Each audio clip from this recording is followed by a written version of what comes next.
Hello and welcome to the Flyer Flight Time for Friday, March 21st. I'm Brandon. And I'm Nick. Building a robot? Sounds exciting, right? The design work, the programming, the building are all a challenge.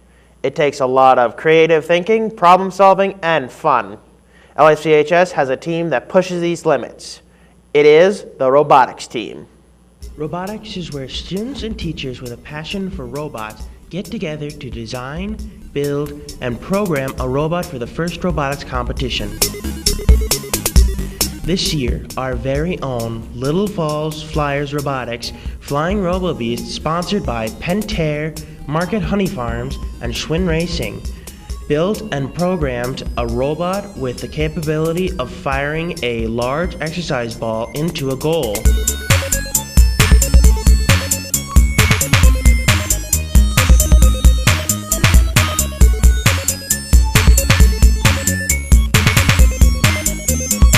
Meeting every weekday and some weekends, the Flying Robo-Beasts built Raybot, named in honor of the late Ray Stumpf, and took it to the 2014 First Robotics competition, where it and the Flying Robo-Beasts placed 21st out of 55 teams from not just Minnesota, but also Wisconsin, Michigan, and even Hawaii.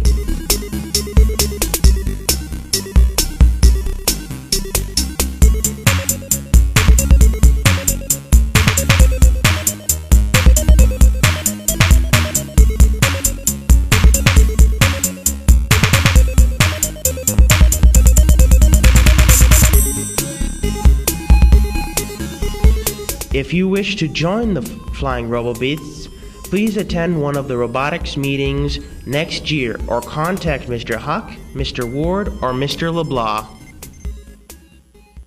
The robotics team just finished up their season with the multi-state competition. This is only the second year we have had the team. If you're interested in joining robotics next year, please talk to Mr. Huck, Mr. Ward, or Mr. LeBlanc. Yesterday was the first day of spring. I know it is hard to believe with all the snow still on the ground, but the vernal equinox began March 20th at 11:57 a.m. Here in Minnesota, the word equinox is derived from the Latin words meaning equal night, where daylight and nighttime are approximately equal everywhere. The beginning of spring also signals the beginning of many activities around Little Falls Community High School. Yes, the beginning of spring sports, we were able to catch up with some of the coaches and talk to their thoughts for the season ahead.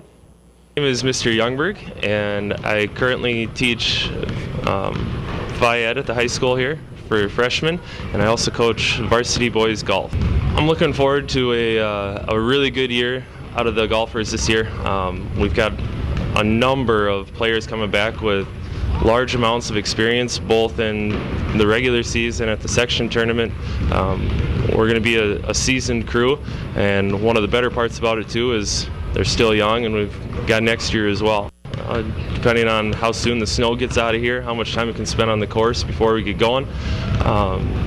But I know these guys are eager to start the season, and I know their expectations are at least as high as mine are, if not higher, which is a good feeling. They're willing to work, so it's just going to be a question of can we get on the course soon enough to put all these high expectations into practice. Hi, I'm Mr. Kaditz. I teach 9th and 10th grade science here at the high school, and I am the head baseball coach for our varsity baseball team. We expect good things here at Little Falls. We have a great tradition through the years. This is our 67th team here in Little Falls, and I know the last 3 seasons we've ended up in the top, rated in the top 7, I think, in state for the last 3 years. So, you know, we expect to maintain that. We have quality athletes here, and we're a little inexperienced. We graduated a huge senior class last year, so there's a lot of spots open, but we have a lot of talent coming up to fill those roles. March 17th is our first day of practice. All green slips and fees should be in by then, and then we will begin practice in the arena and hopefully spend less time in the arena than we did last year. We've had a couple nice days this week, so hopefully that snow will be melting. Our first game is scheduled for April 1st at home against Piers, weather permitting, and I believe June 12th is when the state tournament begins, so you want to mark that on your calendars.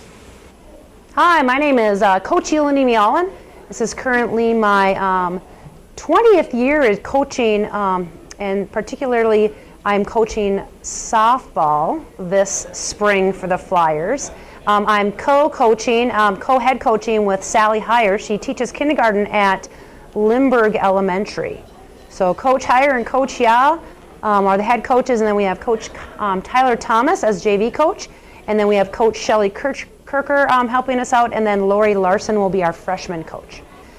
Excited to get going. We started practice yesterday. As you can see, that it's warmed up a little bit.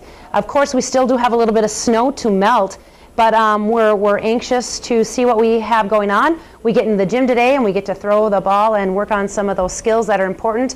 Get in the weight room, do a little bit of yoga, making sure that our muscles are strong, but also they're also going to be limbered up, and flexibility is huge when it comes to softball. We want to make sure that we're in the weight room for injury purposes and also doing the yoga and strength fitness for those purposes as well.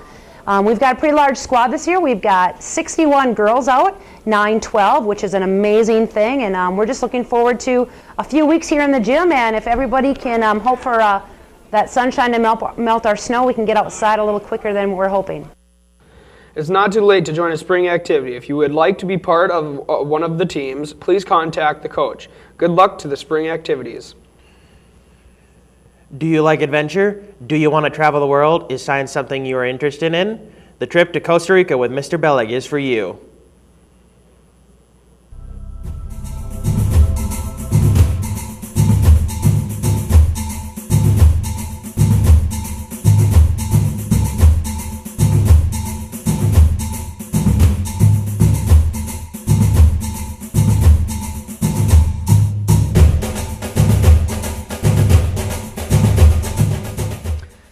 Hey, I'm Reed Bellig. I'm a biology teacher at the high school, and kind of excited. We're planning a trip to Costa Rica next year over Easter break.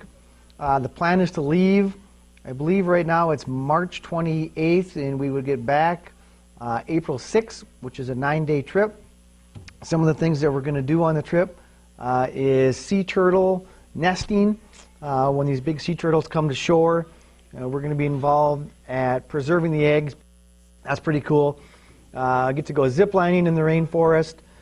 We're going to do whitewater rafting. We're going to be involved in actually amphibian habitat restoration. So we're going to spend quite a bit of time actually in the rainforest doing biodiversity studies, observing all the different kinds of wildlife that live there, and then realizing about what kind of habitats these animals live in and why they're so important to preserve these things. We're going to be going next year, hoping to get 10 or 15 kids. Have a good group so far.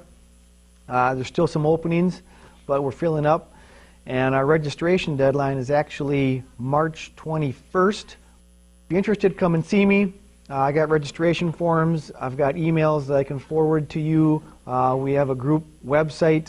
It's a beautiful place. We're going to spend a day on the ocean, on the beach, on the Caribbean, and then a bunch of our other days doing actually active, scientific, and enjoyable things in the rainforest.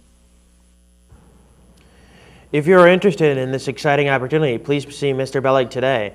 The openings are almost full. And now let's go to Randy with the weekend weather report. Hello and welcome to the weather. Today is currently 34 with the winds at the west at 21 miles per hour. Humidity is 73%, and the sunset is the sun sets at 7:30. Friday is high of 37 and a low of 13. Saturday is a high of 19 with a low of 6. Sunday is the high of 25 and a low of 12. Back to you, Brandon. Thank you, Randy. And now it's time for trivia. Last week our question was about the beginning of the Lenten season. Here is the answer.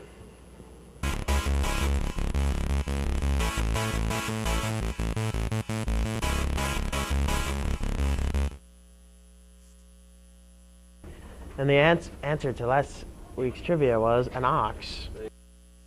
Now for this week's question. Which U.S. state has the largest number of colleges and universities? Which U.S. state has the largest number of college and universities? Send in your answer is video@isd482.org. Please remember to send the name of your advisory with your answer. You could win donuts for your advisory. Did you know that most people are amused by interesting facts? For example, Michigan's coastline is the longest of the lower 48 states. Let's find out some more. Did you know that the stapler was invented in Spring Valley? In 1919, a Minneapolis factory turned out the nation's first armored cars. Tonka trucks were developed and continued to be manufactured in Minnetonka. What? And the Mall of America in Bloomington is the size of 78 football fields, 9.5 million square feet. This past Wednesday, the Mall of America broke ground on their 10-year expansion plan to double the size of the mall. That's all for today. We will not have a show next week due to the Flyer Pride Pet Fest. I'm Brandon. And I'm Nick. Thanks for watching, and see you next time on The Flyer Flat Time.